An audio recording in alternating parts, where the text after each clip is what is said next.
Joining us in the studio, a member of the Philippine Military Academy Class of 1984, commander of the Army's 903rd Infantry Brigade, based in Castilla, Sorsogon in Bicol. Colonel Koselito Kakilala is with us this morning. Thank you for coming, sir. I know you did you drive all the way from Sorsogon?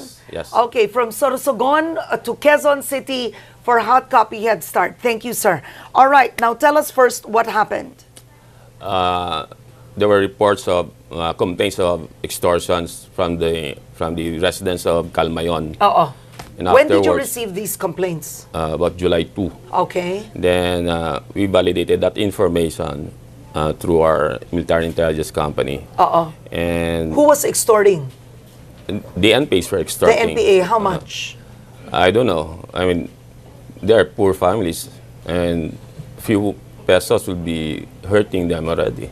Okay. So that's it. And we our military intelligence company validated such information, and when we confirmed that, anyway, this is previous to that, we already had a tedious, deliberate intelligence surveillance among New People's Army in Bicol region, and this was validated that there's a possible huge presence of about 30 presence of NPAs in Calmayon. Okay. This was the directive of General Caliso, that you should limit the space of maneuvers of the NPA in your area, respective area of operations. Okay. So after that information validated, the Colonel Birson Aquino, the commanding officer of 31st IB, dispatched a platoon of soldiers under Lieutenant Ayo.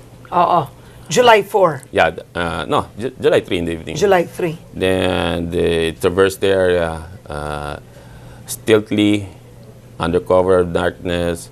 And fortunately, there was an inclement weather, so it seems to provide the opportunity for as a camouflage to the majority forces. And our forces was able to bypass the gaps of the security elements of the NPA, and they were able to crawl towards the main headquarters where the 8 NPAs killed. Were all of them leaders? Yes. All of them were leaders? Yeah, okay. leaders. All right. So ang nangyari, July 3, nagpadala kayo ng parang, what's the right term for that? It would be... combat operations. Okay, combat operations. How many soldiers did you send? 1 platoon. Okay, 1 platoon would be how many? They are probably about 34. Okay, so you sent 34 soldiers, 1 platoon, and natsambahan nila in the dead of the night was the... No, it's not at the dead of the night. Okay, ano siya? Early in the morning. Not chamba, because... Alam niyo where it was? Yeah, we knew where they were. Okay. So maybe dawn, is that correct? Maybe yeah, dawn. Mid-morning? Yeah, no, early dawn, they were already near the main headquarters, early dawn. However, they wanted to make sure that the NPAs are there. Okay, so, all right. So long and short, the platoon came upon the headquarters of the NPA in that particular area where 8 NPA leaders were all together. I'm not so sure, but there were 20 NPAs in that area. 20 NPAs, but the 8 NPA leaders were there. Yeah. Okay. So ang nangyari is who fired first? They fired first. They fired first. Because the platoon of what Lieutenant Ayo did was to split his platoon into 2. So he maneuvered. It was the main effort. He maneuvered behind the temporary shelter of that of the NPA. So they were about 5 meters, and unfortunately, it was already daytime because it took them so long to crawl towards the enemy's position. But why would the NPA fire first? Were they spotted? They were spotted by the security elements. Okay. The security elements of the NPA fired at their soldiers who were observing. Then our soldiers counter-fired, and there was an exchange of gunfires for the next 35 minutes. 35 minutes. Now, among those dead are Communist Party leaders, is this correct? Romulo Quintanar? No. The one of those killed, I think I forgot his name, Anyonebo. Okay, Canene. here. Yeah, here. Okay. Ramir Anyunevo alias Kanene. Yeah, Because I'm reading a list. You can yeah. correct me if it's wrong. It's right. Okay. What about a Filimon Popoy? No, No, this is in the past. Canene, no. Yeah. Can I explain? Yeah, go ahead, sir. Canene was involved in the killing of Romulo Quintanar Yes, and Popoy Lagman. Yeah. So, He belongs to the National Special Operations Group. correct. So, Ramir Anyunevo alias Kanene. Yeah. Okay. Was the main leader? No, he was not. Okay. Was there a Ted Palacio alias Kagari? We had different names in our Okay, list. do you have your names? Yeah. Here there is Pehing Hipa alias Camiloy. I'm reading off names. David Leonar alias Carey. No. William. Oh, go ahead, sir. Yeah, we have Ray. He's a member of the Provincial Unit Guerrilla, and he's David Lunar, about 51 years old. He lives at Sitio Palangka, Barangay Gabao, Irizon, Sorsogon. Okay. Then we have Ka Ariston. His true name is Arnold Estillier. Ka-Ariston. Okay, go ahead. I don't have that in my list. He's Ka-Ariston. the secretary of Larangan 2. Larangan 2, we're talking about the front committees Okay. of Committee Probinsya ng Sorsogon. Then we have Dado Miloy. He's a political instructor of the Provincial Unit Guerrilla. He's identified as Efren Gipa. Then we have, he's Good, you have a list. The list that came out in in some of the articles are wrong. Okay. no, go on. because these are the lists that came from the CPP. Yeah, CPP. Okay. So we have here Greg Banyares. He's the NDF Bicol spokesperson. I believe he's the one who replaced Ka Gregorio Rosal, Really? the renowned Ka Gregorio Rosal. Talaga? Yeah, and he's Go John. In our list, the IDs that recovered, he had an ID identification name of John Francis O. Perez, and he's from Barangay San Roque, Nabua, Camarines Okay. Sur. Then we have Alicia or Manay. He's the editor of the Gundong Bicol. That's the propaganda arm of the CPP-NP in Bicol. Allegedly, she's Eileen Calma of Barangay Padre Diaz. There was a girl, a woman. There are two. Two women. Okay. women. Of the 8 NPA officials, 2 were women. Yeah. Okay. Then we have Kaabe. She's the editor of the Gundong Bicol. Her real name is Christine Puche. Okay. And she's the wife of Greg Banyares, the NDF spokesperson. Okay, now, if most of them were leaders, why is it in one of the reports nakasulat doon that they were just recruited? There was, I think, a soundbite from you saying that... No, probably they were young. They were During young? their Okay. youth, they were recruited. There was a student of Ateneo Dinaga, UP Diliman. They were recruited by the New People's Army to join the movement. Parang idealism lost, you were quoted as saying. Yeah, I think so. So, okay. So, how important were the leaders who died? Like, napilay ba ang NPA ang tanong? Yeah, very significant. Okay. Because they are the command and control of Bicol region. I mean, they are the brains, the heart and soul of the communist movement in Bicol. Yeah, then it would take probably about 5 years for them to come up with a very good replacement similar to Greg Banyares. And to Abi also, because they are propagandists. I mean, the strength of the New People's Army is in their political guides, political instructors, the one that provides the moral boosters among their rank and file. Because the rank and file are easily demoralized when it comes when there are persistent operations like that. So when they lost intelligent cadres, cerebral cadres like that, that's a huge loss on their part. Now the problem is, of course, we know that the peace talks with the NPA has broken down. The CPP has already said that they will avenge the deaths of the 8 who have died. So this means war. No, even that incident happened. Prior to that incident happened, they had already planned to conduct tactical offensive against us. Okay. So the best defense is swarming and relentless offensive combat operations against them. And complemented with our intelligence, very good intelligence, and Oo. and the How skills wide- and competence of our soldiers. Yeah. How widespread is the NPA in Sorsogon? You have identified their guerrilla bases and Okay. zones. And when we identified this, based on our internal peace and security plan, Bayanihan, which is the brainchild of our Chief of Staff General Emmanuel Batista, is that we will have come up with a strategic imperative.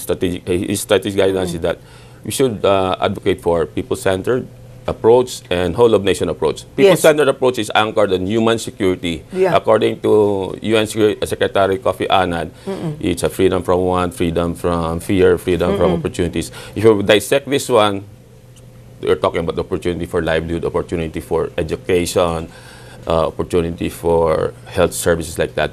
So we go inside these guerrilla zones and guerrilla bases of the enemy. So find out the issues on those areas and hopefully facilitate and catalyze. We are only catalyzers, catalyzers and facilitators, so that the LGUs as well as other non-government organizations, civil organizations would come in to help provide the necessary needs of a certain barangay. Okay. All right. I'm going to show a sketch. Can you please describe this? This is, okay, I'll hold it. This is a sketch of the encounter, actually. We had it grabbed. I don't know if it's ready, but here it is. Okay, go ahead, sir. Do you have a pen? You can point with a pen. Pen. Okay. All right. So this is the encounter between the, is it right to say it's the military platoon? Yeah. That's the correct term. Yeah, but Okay, go ahead, sir. so our troops surreptitiously are infiltrated the security elements of. Saan ba yung ano nila dyan? Ito? Kasi this is this is high terrain dito. That's And this is NPA depressed. territory. Oh, NPA territory, high terrain dito. Andito yung mga security nila. And it is is under this is depressed area, Okay. area. So dito mga security nila. So our forces were able to bypass their security and they split into two groups. Can you point? What are the blue ones? These are the soldiers. Under Lieutenant Ayo is moved.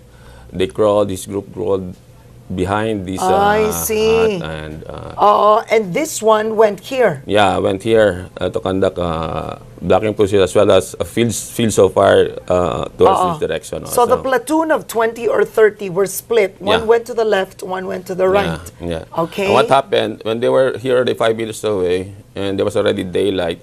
The security element saw them. The security element fired against our troops, and our troops counter-fired and against them. So I think 2 of them were killed here, and the rest, the 20 of them, they were scattered here, split into 2. The most of the about 8 of them, I think 6 of them here went to these rocks. There are rocks here, huge rocks, to seek cover from the fire of the enemy. So they wanted to seek cover so that they will be these rocks would serve as protection. Protection, some sort of force protection. Yeah, of course. Against the fires of the enemy. Then the other groups split here, and they split also in that way. Hopefully, I think the other one wanted to go behind the unit of Lieutenant Ayo. How many NPAs were inside inside the kubo? I don't know because they saw 20. They'd have to be because, more than 8. Yeah, there are 20 here. They were Maybe. some were roaming around already because already daylight. Because usually they wake up about 4 o'clock in the morning, like that. Even earlier, they do some morning activities. I see. Okay. So yung mga namatay, Colonel, namatay lahat, ito yung papakross dito sa bato? And when they sought cover here, and our troops also counter-fired also because in order to release the pressure, to release the pressure to the unit of Lieutenant Ayo. Okay. So Okay, here, that's good. That's one. And this is the actual site, a photo of the actual site. Yeah, Okay, can you point? this is the house or some The actual leader. kubo. Yeah, kubo. State, and they were behind this area. O, pag ito, tanong ko lang, Colonel, etong kubo na ito kung saan parang headquarters ito ng NPA doon. Matagal na ba itong alam ng intelligence ng military? Yeah, we knew it already. Oo, Because that place is a regular venue for their CPP-NPA anniversary. Then, kumbaga ang tanong kung matagal na yan, bakit ngayon lang? I don't know. O bakit ngayon Because lang? I was just assigned last November 26, so it took me Okay. time also to... All right. Now, this is what you've recovered. Yeah. Okay, this is quite a lot. Yeah. Okay, can you We have... inside the kubo, ito mismo. Ito No, yung- they're scattered. Because these are the areas also. Can I show this one picture? Yes, please, go ahead. This one.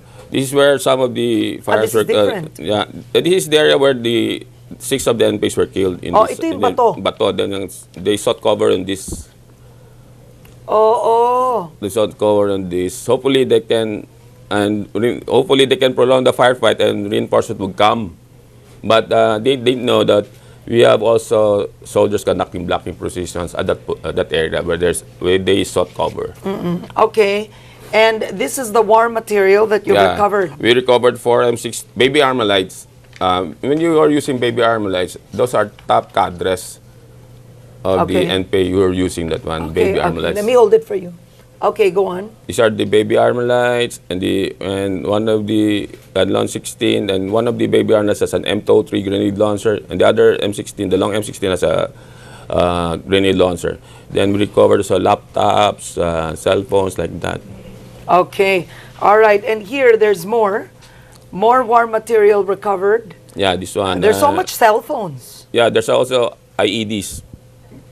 Explosive devices? Yeah, explosive improvised device. Bakit may shoulder bag with CNN personal belongings? Yeah, that's I think part of some of the belongings left by the NPA. Okay. All right. What was most alarming? The Armalites, no? Baby Armalites. Yeah. But what about here? There were also subversive documents Yeah. of high intelligence value? Especially on the laptops. We mined already the data there. Okay. All right. And eto naman, what is this? Were these the explosive devices? Yeah. Improvised explosive devices. Okay. Anti-personnel. Now, can you give me a little bit of history? I mean, in Sorsogon, kumbaga, how bad has it been with the NPA's activities there? You know, in Sorsogon, the Partidong Komisyon ng Pilipinas was established by Rosauro Labitag in 1964 Okay. at Irusin, Sorsogon. It's even earlier than the New People's Army. New People's Army was established in 1969. Okay. And they joined forces about 1974. Uh-oh. So that's it. And So he had the support of the people. Sorsogon? Yung una. The one who had already formed. Yeah. They have the support of people because for one, the place there, even right now, it's still not so developed yet. Not so developed. But Sorsogon has so many beautiful scenic spots. Yeah. Yeah. How do you solve a problem like the NPA in Sorsogon? It's easy. Yes, conduct our peace and development teams. Then. But why will they trust the military? Because we just show our deeds, demonstrate our real intentions that we are there for them based on the people-centered. We look after the welfare.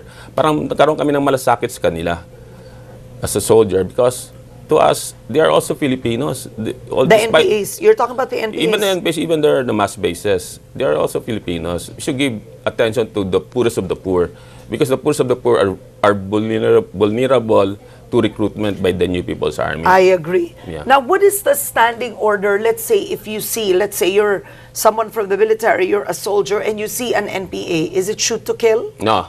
It's not. Yeah. If possible, we apprehend him. First, okay. First, yeah. So you apprehend even without any activity involved. Basta the sight of an NPA. As long as he has firearms. And basta as may long as he has also warrants of arrest. Okay. We can apprehend. What is the current state between the government and the NPA? Because when it comes to the MILF, we all know that there are peace talks. There's a ceasefire. Yeah. There's a Bangsamoro framework. Alam mo yon, there's an agreement. What is it now with the NPA? Peace talks have bogged down.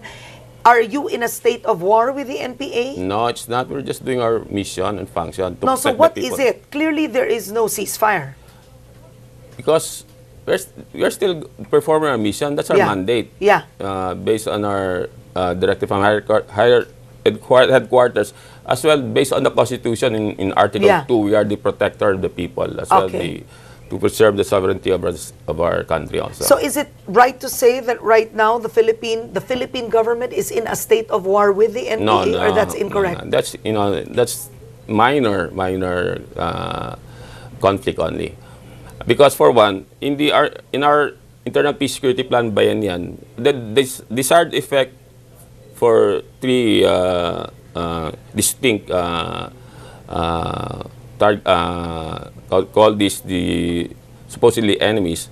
Let's say the MILF before, they were adversary before the peace agreement.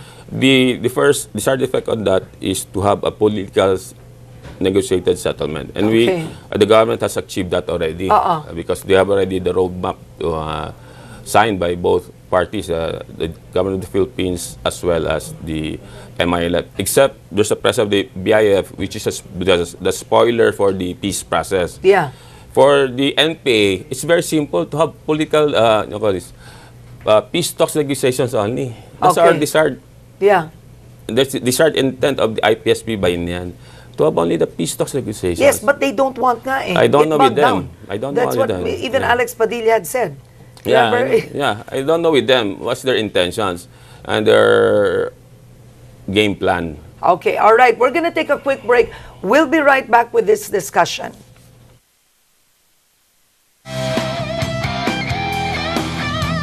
Welcome back to Hot Copy. With us is the commander of the Army's 903rd Infantry Brigade, based in Sorsogon, where the latest encounter with the NPAs took place. Colonel Koselito Kakilala is with us this morning. Go ahead, sir. So you've actually commended the soldiers? Yeah, I really commended them, and because of the manner that they conducted the operation, it was really a calibrated, surgical, focused operations, wherein we only hit the NPA, and there were no collateral damage on the part of the civilians. And that's the thing, and to me, that's really a heroic act. Heroic acts among our soldiers because of their courage, perseverance, patience, will to fight, as well as their passion to perform their mission to protect our people. Okay. Now I'm curious, the leader, who was the leader of the platoon? Lieutenant Ayo. It's Lieutenant Ayo. Is he a senior officer? No. Can you describe him? He's about class 2012, I think. So, Lieutenant Ayo, would he be Lieutenant Colonel Bergenson Aquino? That is commander, battalion commander. Okay. So, when we planned it out, I directed Colonel Aquino that when he assumed command last May, I told him that my first marching order to him is that you should not give space and time to the NPA to organize, to plan, and to conduct tactical offensive to any government forces in Sorsogon. That was my marching order. That's your marching order. So if you see any NPA-related activities in Sorsogon, ano doon? We have to assess the situation. Sometimes they wanted to bait us.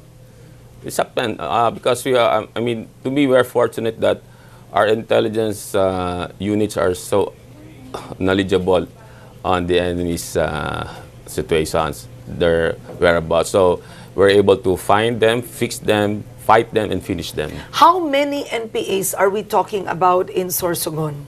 Right now, probably there are about 40 to 45. Only? Yeah. Okay, but do they cross-trek?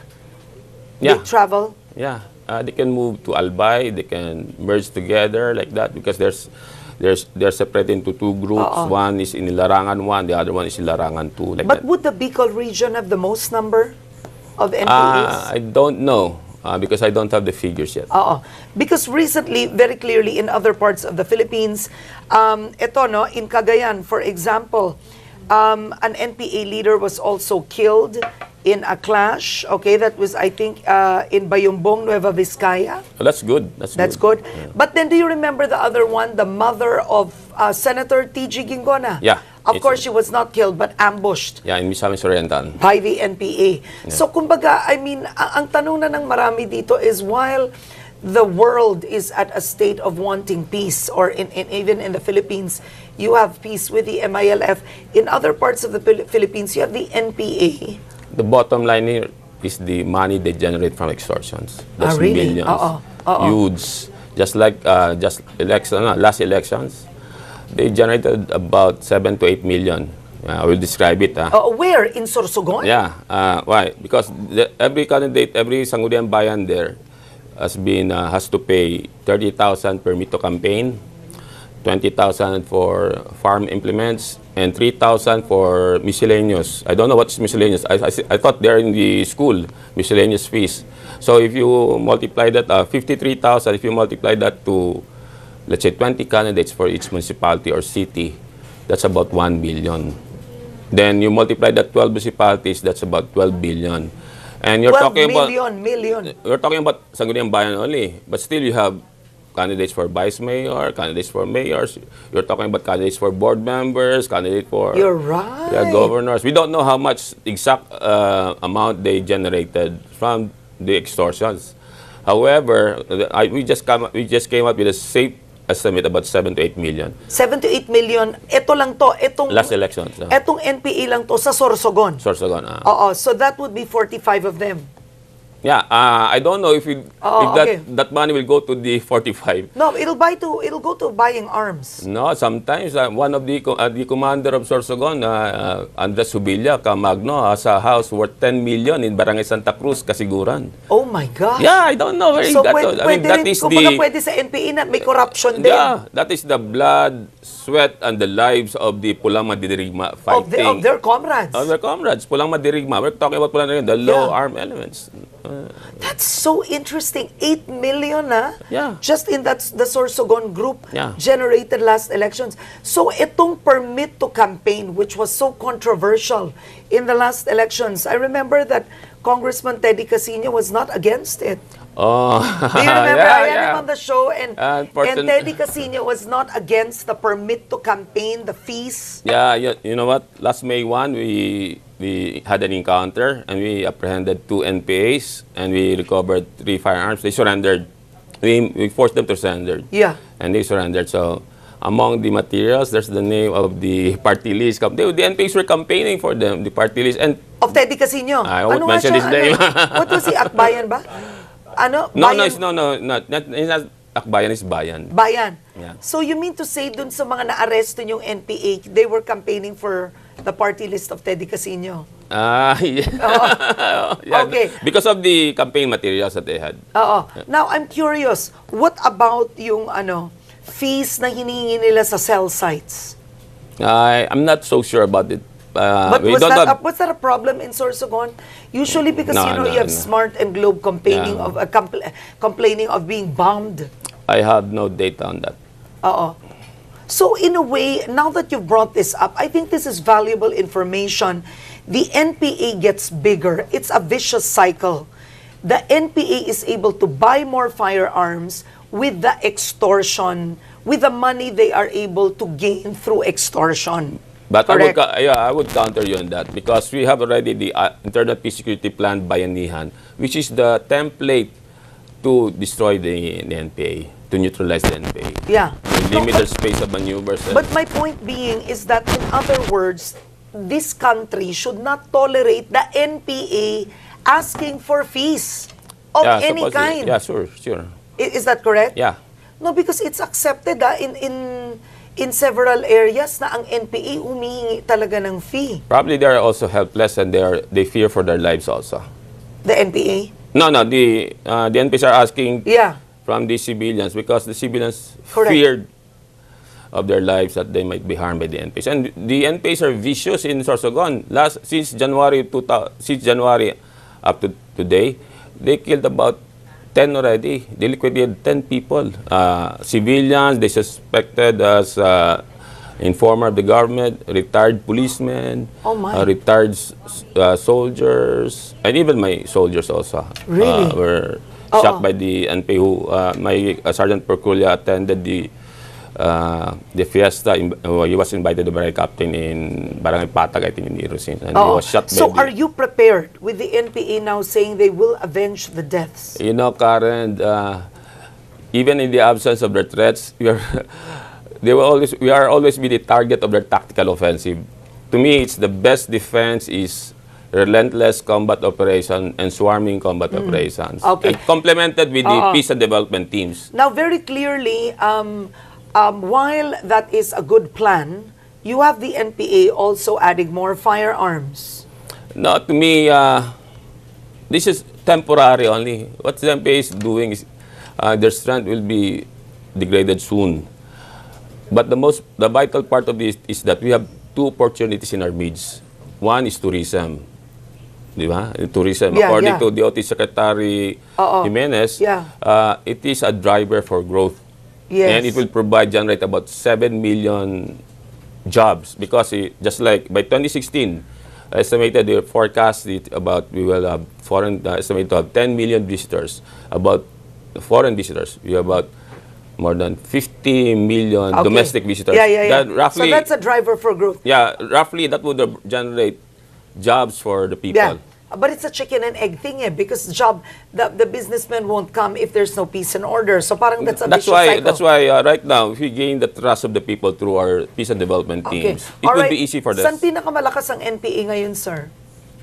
I don't know. But in Sorsogon, you said they're vicious. Yeah, vicious. But then we will try to counter them. We will try to tame them of their viciousness. Okay. But now I realize how important it is that politicians do not tolerate giving fees to NPAs. Sure, that's because good. when you give fees, it turns out, this is the cycle you just told me now. When you give fees to the NPA and you tolerate it, they will have money, they will buy firearms which is used to kill regular civilians and our soldiers. Yeah, sure. But then we have politicians tolerating giving fees. So what's your stand on that? Those fees are used to buy firearms. It's their conscience. Conscience, and we don't... Of the politicians? Yeah, conscience of the politicians. Okay. And to me, this is only temporary in nature because of first opportunity is that one, the tourism. The second opportunity is the natural gas that we have. In the Western Philippine Sea, we have 16.6 trillion cubic feet of natural gas.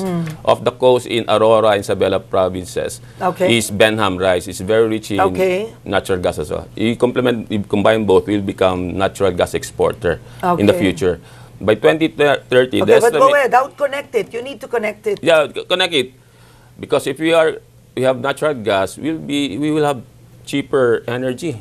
Meaning? Meaning, we are a haven for investment, for production, manufacturing. It will provide additional jobs. Okay. Well, Colonel, thank you so much for coming to the show. Your last words. And I have to say, I mean, good job. And thank you. I mean, especially for the platoon that did the operation. Yeah. Okay. What do you want to say, sir? Last words. Just trust us. Trust the Armed Forces of the Philippines as well as trust the Philippine National Police. We can perform a mandate to protect you. Anyway, we're just text away. We have our own hotlines. You have a hotline? Yeah. Oh, what's your hotline? I'll get I didn't know. Okay, all right. Okay, I'll tweet the hotline. Yeah. Okay. Yeah, thank you very much. And as long as we continue the program, the President Daang Matuwid, we will achieve the Hong Kong Shanghai Bank Corporation projection that the Philippines will become the number 16th largest economy in the world by 2050. All Good right. luck to all of you. Thank you, sir. Thank you for coming all the way from Sorsogon. Yeah. Colonel Koselito, Kakilala.